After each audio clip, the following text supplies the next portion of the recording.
a private equity book written by an actual GP talking about emerging markets and European realities and concentrating on value creation in the portfolio. I'm very curious.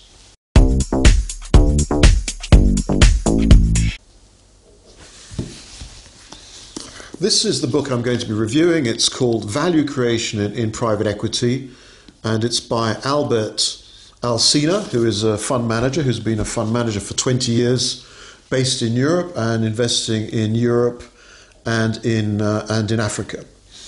And so I was very excited about this book because I myself am a mid-cap fund manager who's worked a lot in emerging markets. I never tire to remind people that of the approximately 8,000 GPs worldwide, about 7,900 or so are actually mid-cap fund managers managing a few hundred million euros and working in lower mid-cap, and working with middle-sized companies.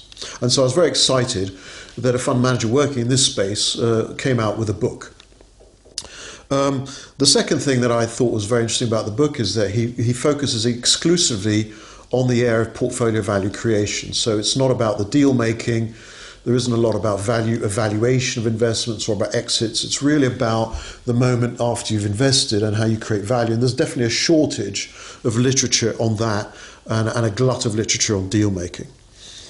And the other thing is that the book is set in Europe and Africa, and it's a refreshing change because so many private equity books are just about the US, and the authors completely forget there is, a world apart from the US and Silicon Valley and mega US buyouts. So I was very happy to see a book that was really from a different regional perspective. So the premises were great. The fund manager writing the book set in a different region, and really being about the mid-cap and creating value in the portfolio. A few thoughts I'd like to give about how this book was written. And I have read through the book from beginning to end, line by line, as I always do in my book reviews. And so the book focuses on Europe and Africa, which are the areas where Mediterranean, the fund group that is managed by the author, focuses. And so it's written by a practitioner, but one thing that I did appreciate is he's quite rigorous with the literature. So he tries to very carefully for each of the chapters to quote relevant academic literature with references to give a kind of theoretical underpinning. And that's one of the good things about it, because too often GPs will just say, well, I'm a GP, I know everything, and this is my opinion, and they don't back it up. So I think it was good that he had the humility to quote literature and to back it up with academics. The second thing I liked about it is that the case studies are real deals, real private equity deals in which the author had a direct involvement in whatever way that was. But they're real cases, the real deals that he touched. And so there's a great promise there because academically written private equity cases tend to be second-hand, and they don't give you that real sense of the deal. And I think thirdly and finally, the thing I appreciated was that it wasn't about the ego trip of the author, because so many books about venture written by some kind of venture capitalists about how wonderful they are, and not really giving the readers really so much knowledge, but more about their own ego trip. And this is not the case here, which I think is very much to be commended. How is the book divided? Well, it's structured a bit like a management consulting book. It covers various chapters which cover various different aspects, and I'm just showing on screen the different chapters. And it's a kind of model of value addition to the portfolio which he has. I think the three of the topics you always find in the portfolio where the PE fund is always very active is a strategy, is people management, and systems of governance. And here this is all picked up in this book and divided in a fairly interesting way into these 8 elements,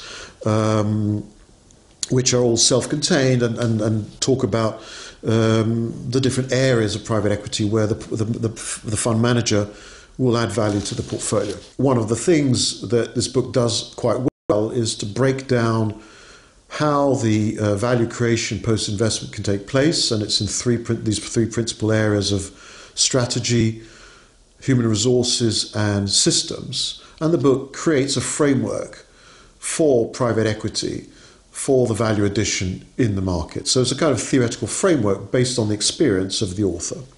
So I've described some of the very good things about the book and what it can offer. And obviously there's a few downsides. I think if I had to make a few criticisms, I think there's a bit too much management stuff, general management consulting, and not enough of a private equity flavour. So it's fine to say that the company needs to have a stronger strategy, function, and so forth, but what doesn't really come across is how the private equity fund themselves engages in to make that really happen. The other thing is that the section on teaching and mentoring, which is actually one of the fundamental roles of private equity, should really be expanded, because that's actually how the private equity fund manager gets into the company's life and really gets it forwards. And that was only really touched upon.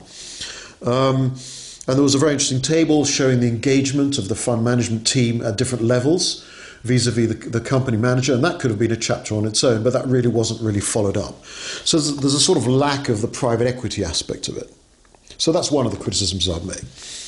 The second criticism is that some of the case studies are really a lost opportunity. These are cases in which the author had a direct involvement. So give us the flavour, give us the colour, give us the backstory. Don't castrate them. You know, these case studies have been neutered. They've been made too generic and bland, perhaps out of fear of confidentiality or something, I don't know. But there was a lost opportunity there to really give them a little bit of colour, which would have been possible because the author had the direct involvement, and that was a lost opportunity.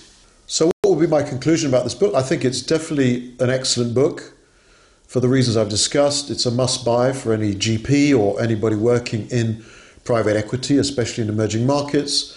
But it does suffer from the two flaws that I discussed. One being that there isn't enough about the actual GP getting involved in these functions of value addition. That's one part. And the second is the case studies have been much too watered down and lack some of the flavour. But otherwise, a great book.